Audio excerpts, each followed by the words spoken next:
Olá, meus queridos amigos do Caminhando com Jesus. Mais uma vez estamos aqui na nossa conversa mensal. Esse é um dia no mês, né, em que podemos conversar um pouco.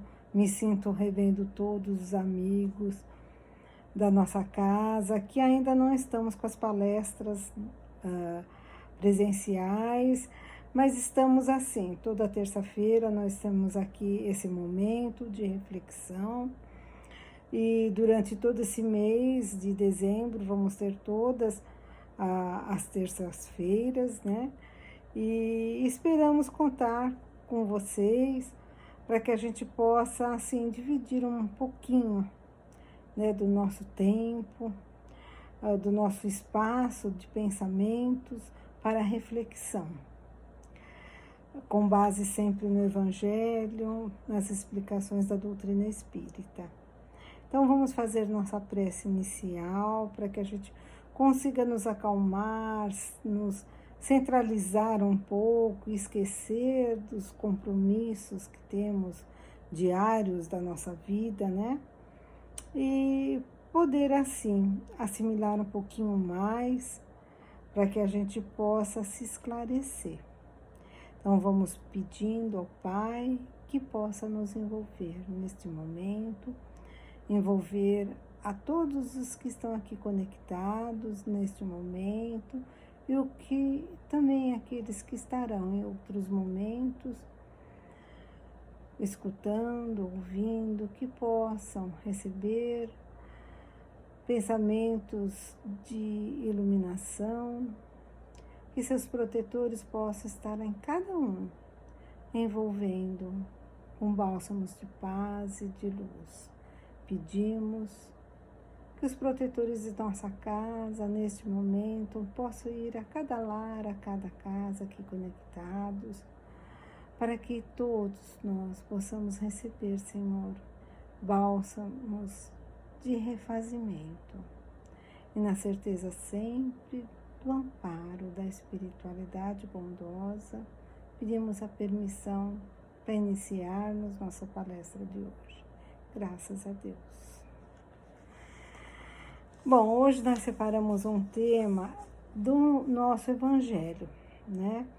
Do capítulo 21, conhece-se a árvore por seu fruto. Vamos falar um pouquinho mais, entender um pouquinho mais o que Jesus quis dizer com isso, porque o primeiro item desse capítulo, capítulo 21 do Evangelho, vem com esse título, conhece-se a árvore pelo fruto. Ele começa assim: a árvore que produz maus frutos não é boa, e a árvore que produz bons frutos não é má, porquanto cada árvore se conhece pelo seu próprio fruto. Jesus sempre dava exemplos assim que a gente pudesse fazer uma associação, né? As pessoas, principalmente da época, pudessem fazer uma associação com as coisas que eles viam e conviviam. E esse exemplo da árvore é um exemplo muito marcante, porque é muito claro isso, né? Uma árvore que não está boa, que está doente, que tem problemas, ela não vai dar bons frutos. E o fruto só é bom, só é saudável quando ele vem de uma árvore saudável que conseguiu produzir isso, né? Ele diz assim, seguindo: não se colhem figos nos espinheiros, porque figo é uma fruta muito delicada, né? Nem cachos de uvas nas sarsas. Sarsas é uma planta que resiste muito a várias temperaturas, o que a uva já não é assim. Ela tem que ter uma temperatura própria, né? O homem, aí ele diz assim, o homem de bem tira boas coisas do bom tesouro do seu coração, e o mal tira as más do mau tesouro do seu coração, porquanto a boca fala do que está cheio o coração. Lucas, capítulo 6, itens de 43 a 45. Então, aqui ele dá o exemplo da árvore, né? e já faz com que a gente passe isso no nosso dia a dia, né? Que aquele homem que tem bons sentimentos, que a pessoa que tem bons sentimentos, que uma pessoa boa, ele vai ter palavras boas, ele vai ter pensamentos bons, ele vai ter boas atitudes. E o que não tem, né, o que ainda guarda ressentimentos, guarda raiva, inveja, ele vai ter exemplos que não são bons, né? Ele se expressa através daquilo que ele é. E assim somos nós e as pessoas com que convivem com nós. E Jesus vem dar esse alerta para nós, né? Que nós devemos sempre observar o que a pessoa fala, o que faz, para então a gente entender o que ela traz do seu coração, né? E ele deixa claro aqui que existem homens de bem e homens do mal. E Kardec faz algumas perguntas nesse sentido, e eu acho assim muito interessante a gente entender o pensamento de Kardec, né? Então, e para entender o melhor livro é o Livro dos Espíritos, que é livro Perguntas e Respostas, que é o primeiro livro base da doutrina espírita, que traz a filosofia espírita. Então, ali na questão 115, ele diz assim: dentre os espíritos, uns terão sido criados bons e outros maus, que Jesus falou, né? Que tem os homens de bem e os homens de mal. E Kardec então pergunta: então foram criados homens bons e homens maus? Respondem os espíritos: Deus criou todos os espíritos simples e ignorantes, isto é, sem saber.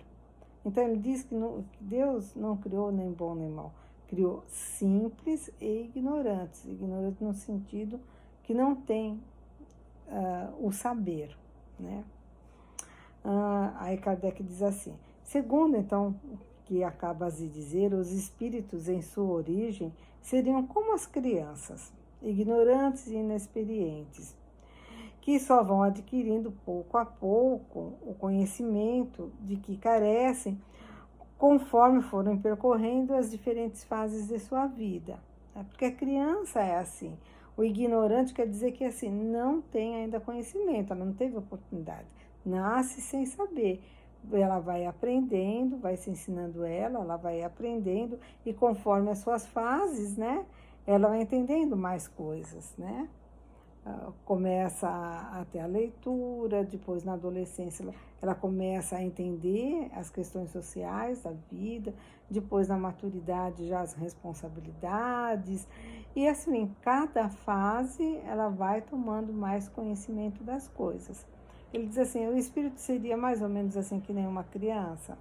Ele diz: sim, a comparação é muito boa. Os espíritos falam: a criança, aí ele já fala assim: a criança rebelde se conserva ignorante e imperfeita. Então ele diz assim, que aqueles que não vão aceitando as instruções e nem tentando aprender, né, mas vai continuar imperfeito, né, sem o conhecimento desejável e ignorante.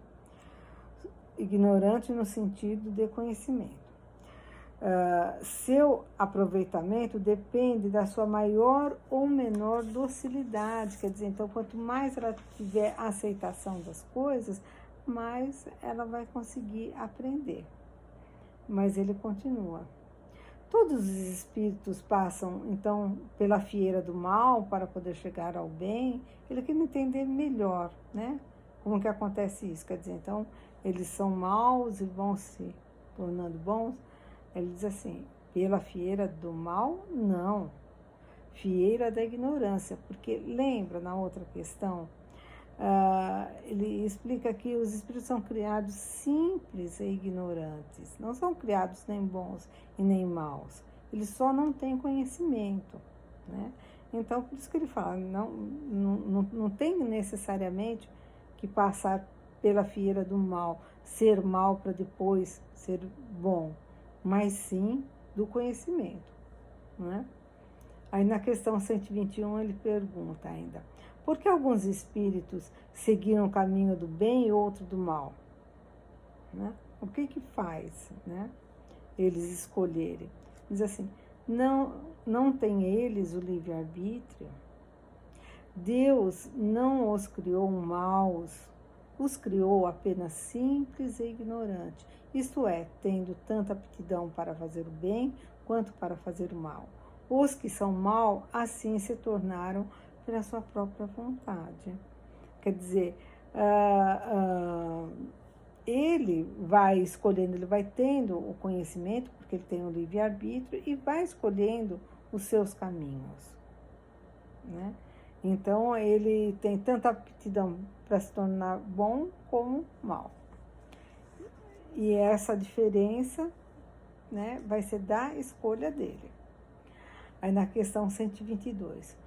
Como podem os espíritos, em sua origem, quando ainda não têm consciência de si mesmo, gozar da liberdade da escolha entre o bem e o mal? Olha que pergunta ótima. Então, Kardec, para vocês verem, eu gosto muito de fazer essas leituras do Livro dos Espíritos e acompanhar esses raciocínios de Kardec, porque ele vai questionando até deixar bem claro. Então, aqui ele diz assim, mas se eles foram criados, né, simples e ignorantes, que não têm consciência de si mesmos, como é que eles podem escolher entre o bem e o mal, se eles não têm consciência de si mesmos? Olha a pergunta que ele faz. Há neles, por acaso, algum princípio, alguma coisa que determine alguma tendência que possa encaminhá-los em alguma senda de sua preferência? Quer dizer, ou pelo bem ou pelo mal? Quer dizer, se eles não têm consciência de si mesmo, como é que eles podem escolher entre o bem e o mal? Se não sabe o que é o bem e se não sabe o que é o mal, né? Eles teriam, por acaso, alguma tendência, algum princípio que o levaria para essa escolha? Essa foi a pergunta de Kardec, né? Ele diz assim, o livre-arbítrio se desenvolve à medida que o espírito adquire a consciência de si mesmo. Porque na questão anterior ele tinha dito que o espírito, através do seu livre-arbítrio, da sua vontade, ele vai escolher entre o bem e o mal, né?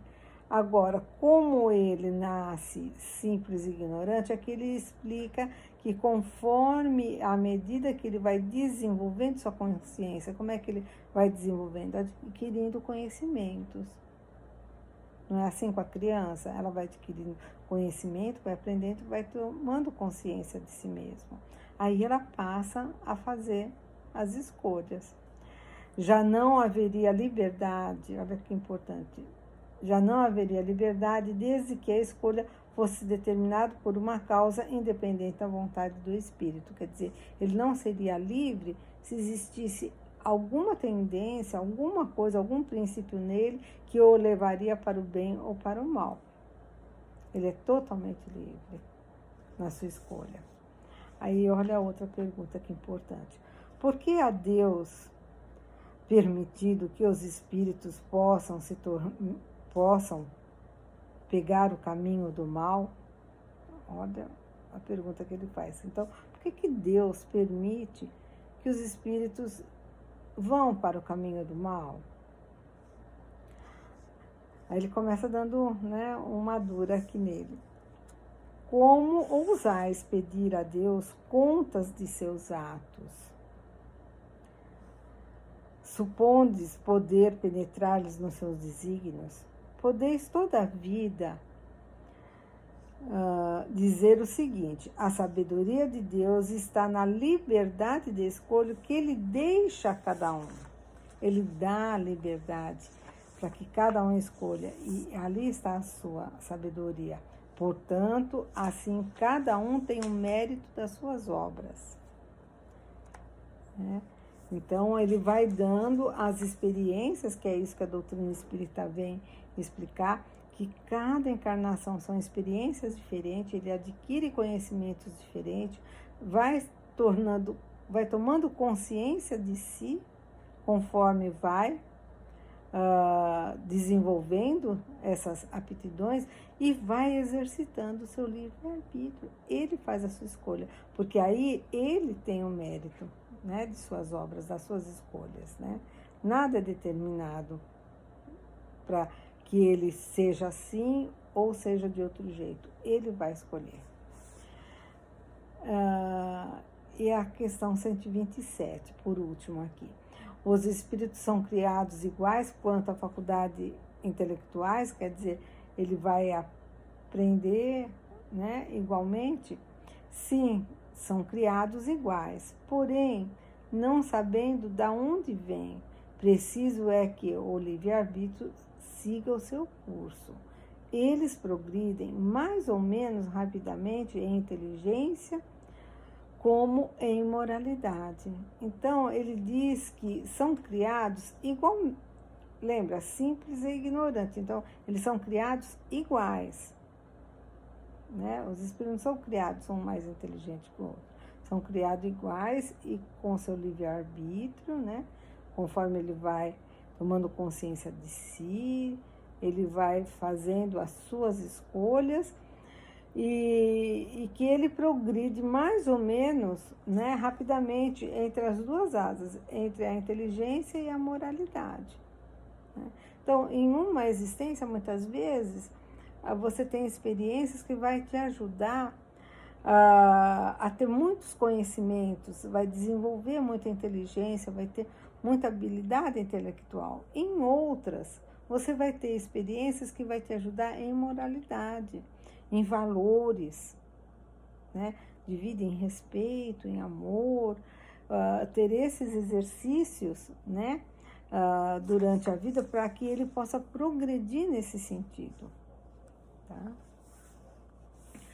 Eu achei assim, importante a gente ver essas questões que Kardec coloca, porque Kardec ele vai explicando muito bem, e a gente tem que pegar esses pontos importantes para entender como é que ele foi construindo todo esse pensamento. Né? Então, a árvore é boa quando dá bons frutos. Então, isso trazendo para o espírito, aqui ele pergunta, então o espírito, né? Ele é simples, ignorante, no sentido de não ter conhecimento, vai adquirindo seus conhecimentos conforme as suas existências, e aí ele vai fazendo suas escolhas. Deus não criou nenhum espírito mau, né? E, na verdade, o Evangelho, esse capítulo 21, o título dele é Haverá Falsos Cristos e Falsos Profetas, porque ele vem falar exatamente disso, dos que falam muito, né? E que vem se utilizar das palavras, né? Então, no item 3, ele diz assim: tende cuidado para que alguém não vos seduza, porque muitos virão em meu nome, dizendo, eu sou o Cristo, e seduzirão a muitos.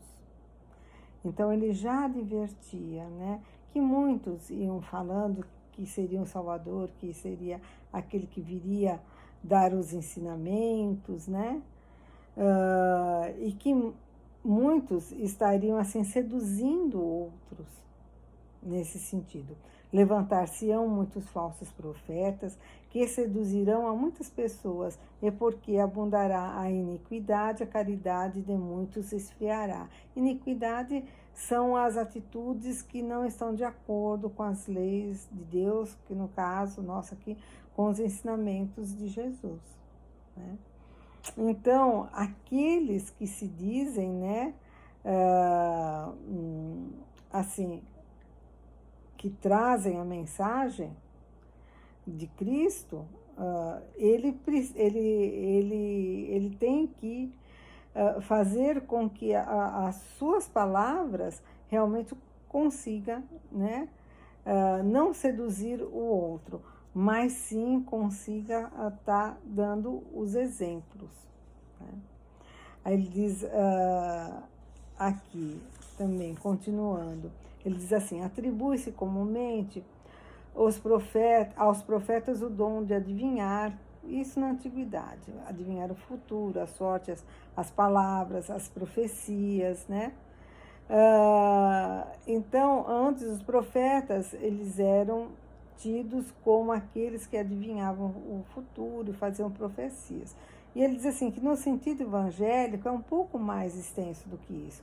Jesus já vinha, né, colocando isso, de que você diz que todo aquele que é enviado de Deus tem uma missão de instruir os homens e de lhes revelar as coisas ocultas e os mistérios da vida espiritual. Então, no sentido evangelho, o profeta já é aquele que vem para instruir, né? E como hoje não se fala mais em profetas, mas a doutrina espírita, nós temos as orientações através da mediunidade, em que nos são orientados, nos são nos dado mensagens, advertência, mas sempre se reportando aos ensinamentos de Jesus, né? Porque a árvore boa é aquela que dá bons frutos. E os profetas de hoje já são, não só no sentido religioso, mas poderíamos dizer assim, são também aqueles que seduzem as outras pessoas com as palavras, com as ideias novas, e isso tem muito determinadas filosofias ou crenças, ou até hoje o marketing faz isso, né? Que seduz as pessoas através das propagandas. Então, não se tem esse profeta como se diziam naquela época, mas se tem ainda muitos que se utilizam da palavra para convencer os outros, né? E aí tem nas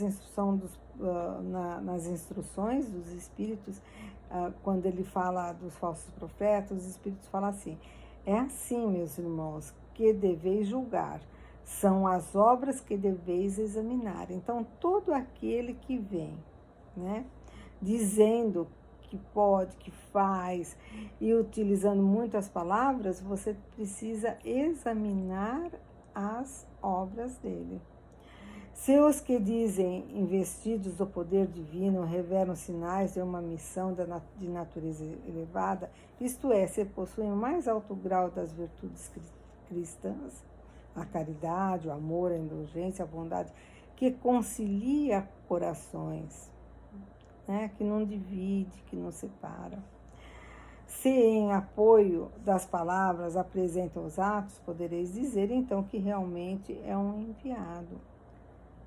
Então, se as palavras que ele diz ali, se as mensagens que nós recebemos da espiritualidade são orientações que condiz com o Evangelho de Jesus, como ele colocou aqui, com as virtudes cristãs de caridade, de amor, de indulgência, bondade, do perdão, isso sim, né, está de acordo com os ensinamentos de Jesus. Então, elas realmente são bons frutos, né?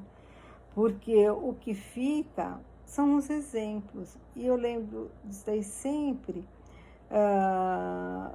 entre a educação dos pais com os filhos, porque as crianças, elas guardam mais a sua atitude, o que você faz, do que as palavras. E muitas vezes nós, como os pais, a gente quer ensinar, quer falar tal, mas na hora de exemplificar, nem sempre damos os bons exemplos.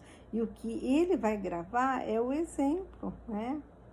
Então, assim, você tem que ser uma pessoa honesta, fazer as coisas certas, mas aí ele vê, né, atravessando o sinal vermelho, furando a fila, e outras coisas, outras atitudes. A criança fica atenta nas atitudes, e ela vai gravar isso, muito mais do que vários sermões que muitas vezes a gente dá e fala com as crianças, né?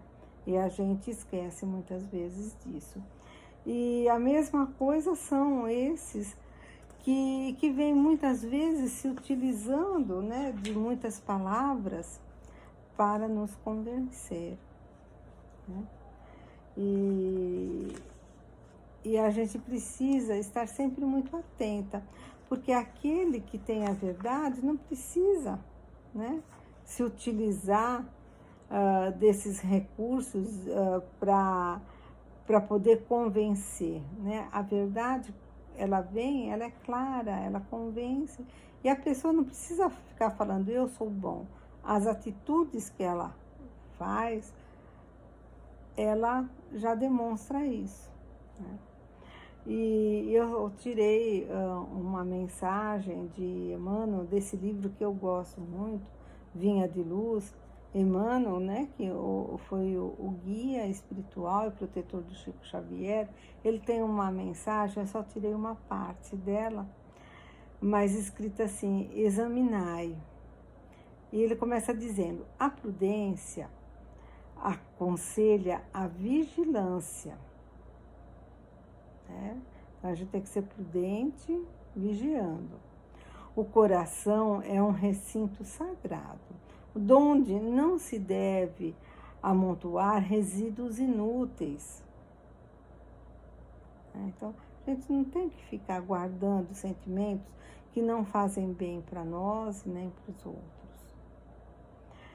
Se os mensageiros não trazem as características de Jesus, convém negar-lhe a guarita. Quer dizer, aqueles que falam, se não tem aquelas características do Evangelho de Jesus, então é bom a gente não guardar determinados conselhos e determinadas orientações. Inúmeros curiosos que se aproximam dos discípulos sinceros, quer dizer, daqueles que creem, né, em Jesus, nada possuem além da presunção de bons faladores. São quase sempre grandes necessitados sobre a vesta falaciosa da teoria. Então, há aqueles que vêm com muitas teorias, com muitas explicações, que vão rodeando, né, as pessoas e que vão levando, vão fazendo a cabeça mesmo, né, das pessoas. As pessoas ficam inadvertidas e acabam sendo seduzidas pelas palavras, né? Por isso que ele começa dizendo aqui, Emmanuel, a prudência aconselha a vigilância. Então, vamos examinar as obras, vamos ver as atitudes, né?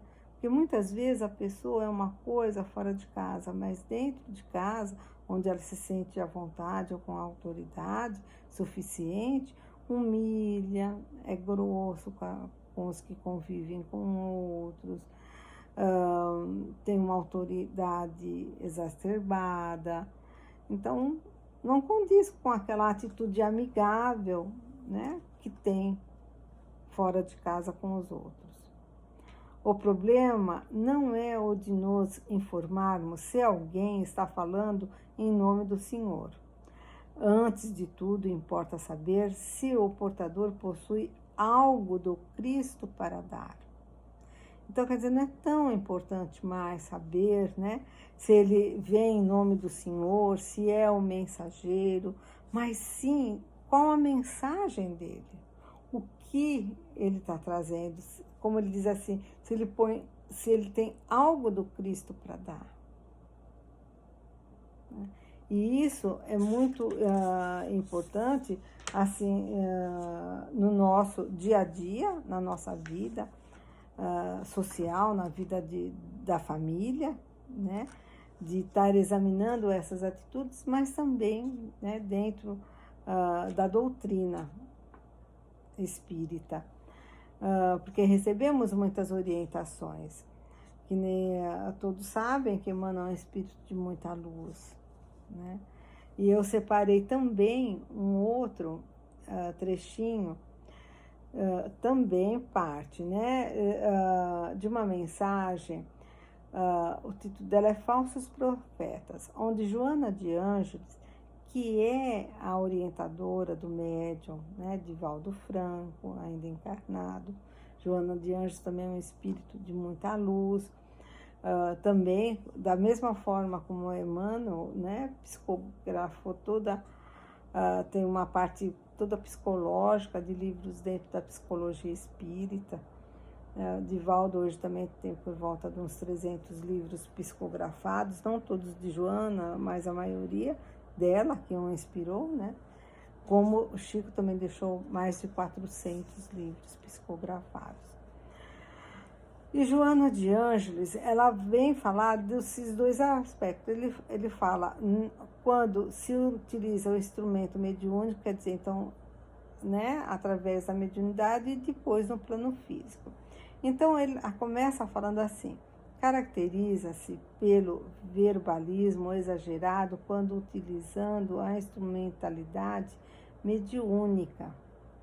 Quer dizer, os falsos profetas, eles vão, muitas vezes, se utilizar do médium, né, utilizando-se de um verbalismo exagerado de muitas palavras, né, em robustos dourados, comentos, fazem muitos comentários, são prolixos, então são mensagens longas, né, de temas variados, não obstante chegarem a conclusão nenhuma.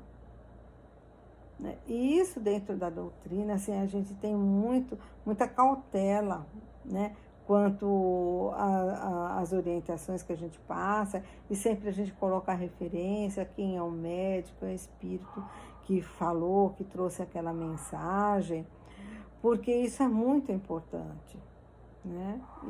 E Joana já vem nos falar, através dessa mensagem, que esses falsos profetas aí, entre aspas, dentro da mediunidade, são aqueles espíritos que se utilizam de muitas palavras, de muitos rodeios, mas que não chegam a conclusão nenhuma. E muitas vezes a gente recebe, assim, mensagens muito longas, mas que são repetitivos, as palavras e as frases, né? Utilizando as palavras com muita habilidade. Acumulando referências pomposas, embora vazias de significação. Então, o que é transmitido dentro, né, da psicofonia, da psicografia, que é escrita, a psicofonia é a falada, dentro da mediunidade, ela tem que ter sentido, tem que ter valor, tem que ser mensagens que nos levam a reflexões, né, profundas dentro do Evangelho. Tá? E Joana de Ângeles já vem falando isso. Também ousados no plano físico, quer dizer, também tem eles também, né, esses falsos profetas no plano físico, como nós vimos o exemplo agora há pouco, aqueles que seduzem, né? E aí eu lembro das mocinhas jovens, namoradas, né, que muitas vezes se seduzem, né, com a experiência, com as palavras, com aquele idealismo que tem, né, e que realmente ela está desprevenida, né? Por isso que Emmanuel começou a mensagem anterior falando da prudência e da vigilância. Nós precisamos ter isso, né? Então, tem tanto nessa parte mediúnica que a gente tem que ser, e Kardec, principalmente no livro dos médiuns, ele orienta muito fazer as análises, ele ensina muito como se deve fazer uma análise de uma mensagem antes dela ser divulgada, né? Então, a gente tem todo esse aprendizado e tem que ter essa experiência para realmente poder analisar, né? Então, aí ela diz assim, a mentira de qualquer procedência não resiste ao tempo, nem à meridiana luz da autenticidade, né? Quer dizer, a mentira, uma hora aparece que ela é mentira. Os que mentem, encarnados ou desencarnados, diz ela, não desacreditam a verdade, iludem-se, perturbando-se em decorrência das atitudes e conceitos cultivados. Porque aquele que mente, ele acredita naquilo que ele está falando. Ele constrói aquela verdade para ele e conta aquilo e fala, né? Porque para ele é uma verdade, né? Então, ele vai passando dessas verdades que ele constrói dentro da realidade dele como se fosse verdades mesmo, né? Mas isso o tempo ajuda a clarear. Aí diz ela assim: por essa razão, ama tu a atitude correta, ora e vigia, para que não sejas vítimas daqueles espíritos atormentados e enganadores do além. Isso em relação à mediunidade. Da mesma forma, não te faças acusador de ninguém. Antes impõe-te a tarefa de proceder em retidão, ensinar com segurança doutrinária e servir sempre, pois que o Senhor até hoje trabalha, sem a excessiva preocupação de eliminar do campo os maus trabalhadores, aos quais concede a eles oportunidades e oportunidades, por não desejar que ovelha alguma que o Pai lhe confiou se perca, mas antes se salva. Então, ela vem dizer aqui que a gente tem que ter cuidado com as nossas atitudes, porque elas vão dizer que fruto é a árvore, né? Então, mas ela diz assim: ora e vigia, né? Para que a gente não seja vítima de enganadores, né? Encarnados como desencarnados, e que também não vamos julgar a ninguém, porque o Pai, ele dá incessantes oportunidades a todos, não é isso que ele faz nascer o sol para os bons e para os maus, para o justo e para os injustos. Então a gente não pode ficar assim condenando e nem julgar aqueles que não têm essas atitudes corretas. A gente tem, como diz ela, né, a tarefa de proceder com retidão, ensinar com segurança doutrinária, né, quando se fala de Jesus, quando se fala da mensagem dele, tem que se ter conhecimento e tem que se entender direito o que ele quis nos deixar. E que Deus não condena, né? Ele sempre dá oportunidade, porque é isso que ele faz conosco. Ele, a cada encarnação, ele nos dá uma oportunidade da gente se corrigir, da gente aprender, da gente se desenvolver, tanto intelectualmente como moralmente. As situações e as vidas que temos são experiências para que possamos nos melhorar. Então, ele não nos condena nunca. E é esse Deus de amor que é um Deus que a doutrina espírita traz. É um Deus que te dá oportunidade. É um Deus que não te julga, que sabe que você precisa aprender, que você precisa construir a sua consciência. Lembra, nas primeiras questões ali de Kardec, que somos criados simples e ignorantes, que nós vamos criando, né, a nossa consciência, como a criança vai criando também a dela, nós vamos aprendendo, nós vamos escolhendo. Então, que possamos nós fazer as boas escolhas, né?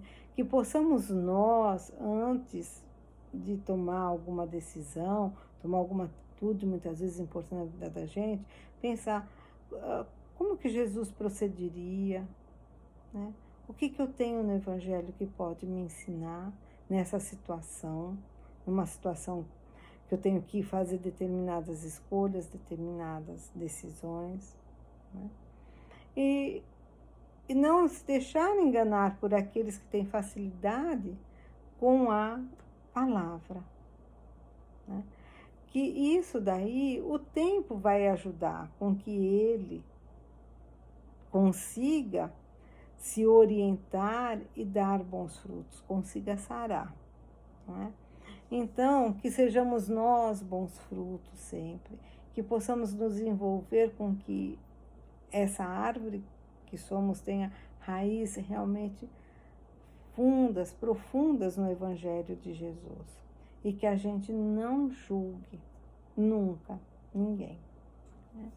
Então, é essa a nossa reflexão de hoje sobre a árvore, sobre os falsos profetas, que a gente possa, assim, não ficar restrito só à questão evangélica, mas tentar trazer na nossa realidade do dia a dia, no nosso comportamento, do comportamento do outro. É isso que a gente precisa aprender a fazer, aprender a entender o Evangelho de Jesus no nosso dia a dia, na nossa vida. Tá? Então, foi um prazer muito grande, mais uma vez, a gente está conversando aqui, e que possamos nós ter sempre, né, a intuição, que possamos nós ter sempre a ajuda dos nossos anjos da guarda, para que a gente consiga buscar no Evangelho as nossas orientações e que possamos ter esse tempinho, alguns minutos durante aí a semana, para que a gente possa fazer essas reflexões. Então, um grande abraço a todos. Vamos fazer agora a nossa prece de agradecimento, a nossa prece final. Agradecer a Jesus, querido e amado Mestre, que nos ensinou sempre o amor. Agradecer a toda a espiritualidade de luz, aos nossos protetores, que nos ajudaram a estar aqui hoje, fazendo mais uma reflexão do nosso Evangelho. Nos ampare, Senhor, nos proteja, nos guarde e que possamos sempre, Senhor, retornar ao Teu Evangelho. Fique conosco hoje e sempre. Então, uma boa noite a todos, muito obrigado, um grande abraço a todos.